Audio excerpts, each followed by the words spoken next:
அஸ்ஸலாமு அலைக்கும். Hi friends. Welcome to my channel. நீங்கள் எல்லாரும் எப்படி இருப்பீங்க? அல்ஹம்துலில்லாஹ் நானும் நலமா இருக்கிறேன். இன்றைக்கு ஒரு இன்ட்ரெஸ்ட்டான யூஸ்ஃபுல்லான வீடியோவோடு உங்களை சந்திக்கிறேன். இந்த வீடியோ உங்களுக்கு யூஸ்ஃபுல்லாக இருக்கும்னு நினைக்கிறேன். வாங்க வீடியோக்குள் போகலாம். என்னென்னா, இந்த கடையில் டின் மீன் வாங்கி சில பேர் சாப்பிட மாட்டாங்க. அதோட வாசமே பிடிக்காததால ஒரு முறை இப்படி சமைச்சு பாருங்கள். நீங்களும் திரும்ப திரும்ப சமைப்பீங்க இப்படியே. உண்மையில இப்படி சமைச்சா ஒரு நல்ல டேஸ்ட்டும் அதோட அந்த வாசமே வராது. நீங்கள் டின் மீன் வாங்குற டைமுக்கு அதோட எக்ஸ்பைரி டேட்டை கட்டாயம் பார்த்து வாங்கிக்கொள்ளணும். ஏன்டா அதோட காலாவதியாகும் டேட் கட்டாயம் எந்த பொருளாக இருந்தாலும் நாங்கள் பார்த்துக்கொள்ளணும். இப்போ இந்த டின் மீனை வந்து நான் கட் பண்ணி எடுத்துட்டேன். அதோட தண்ணி ஒரு பவுலில் ஊற்றி எடுத்துட்டேன்.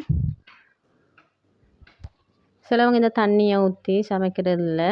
ஆனால் நான் ஒரு 2 டேபிள் ஸ்பூன் மாதிரி எடுத்து மிச்சம் எடுத்துக்கொள்ளல. மீனை வந்து இன்னும் ஒரு பிளேட்டில் போட்டு அதில் உள்ள முள் எல்லாம் எடுத்துட்டு நல்லா க்ளீன் பண்ணி எடுத்துக்கொள்ளணும்.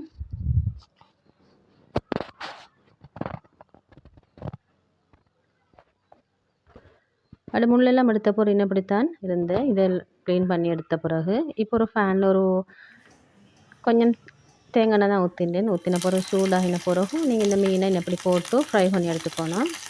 அப்போ அதில் வாசம் எப்படியுமே இருக்காது. இன்றைக்கி இந்த டின் மீன் வந்து ஃப்ரை பண்ணி தான் நான் சமைக்க போகிறேன். 2 பக்கம் திருப்பி போட்டு நல்லா பொரித்து எடுத்துக்கணும். அதுக்கு மேலே கொஞ்சம் கருவேப்பிலை வாசத்துக்காக தூவிட்டு அதுவும் பொரிஞ்சு வந்த பிறகு இறக்கி வச்சுட்டு இப்போ ஒரு சட்டி அடுப்பில் வச்சுட்டு அதே ஓயிலை நான் அதுக்கே ஊற்றி கடுகு அதோட 2 பல் பூண்டு போட்டு நல்லா பொரிய விடணும். பொரிஞ்ச பிறகு அதோட கொஞ்சம் சோம்பு போட்டுக்கணும். போட்டு சின்ன பட்டை துண்டு போட்டுக்கணும். போட்ட பிறகு இது நல்லா பொரிய விட்ட பிறகு நல்லா பெரிய வெங்காயம் மட்டும் வெட்டி போட்டுக்கோங்க. இது வெங்காயம் போடுற அளவுக்கு நல்லா டேஸ்ட் ஆகிக்கும். அதோட இந்த டின் மீன் கறி சமைக்கிற வந்து இந்த தேங்காய் பாலும் ஊற்றல, எண்ணெயிலே தான் நான் இது செஞ்சு எடுத்துக்கொள்ள போகிறேன். வெங்காயம் போட்டு நல்லா வெங்காயம் வதங்கி வர சொல்ல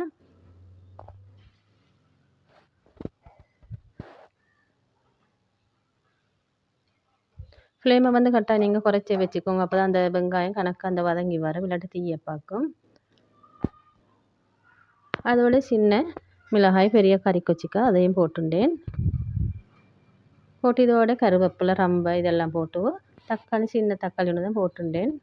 ஆப்ஷனெல்லாம் உங்களுக்கு விருப்பம்னா போட்டுக்கலாம். போட்டு நல்லா இன்னப்படியெல்லாம் வதங்க விடணும்.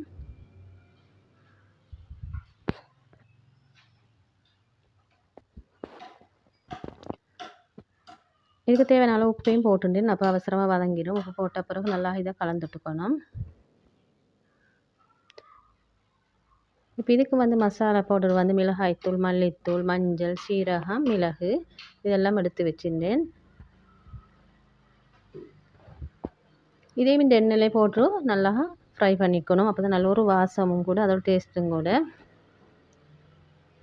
இப்போ இதுக்கு தேவையான அளவு நீங்கள் தண்ணியை ஊற்றிக்கணும். இதுக்கு புளிக்காக வந்து இந்த குரக்கை தான் சேர்த்துட்டேன்.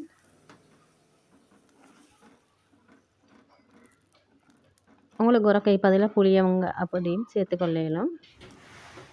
இப்போ இதை மூடி போட்டு ஒரு 10 நிமிஷம் கொதித்து வேக விடணும்.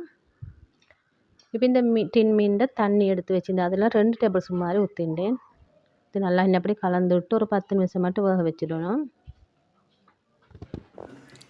கறியில் உள்ள ஆணமெல்லாம் பற்றி வந்து வர சொல்ல இப்போ நாங்கள் ஃப்ரை பண்ணி வச்சுருந்த மீனை போட்டுற வேண்டியது தான்.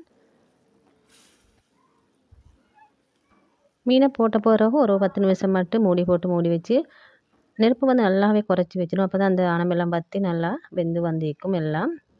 இப்படி ஃப்ரை பண்ணி போட்டால் இந்த மீன் வந்து கொஞ்சம் கூட கரையாது.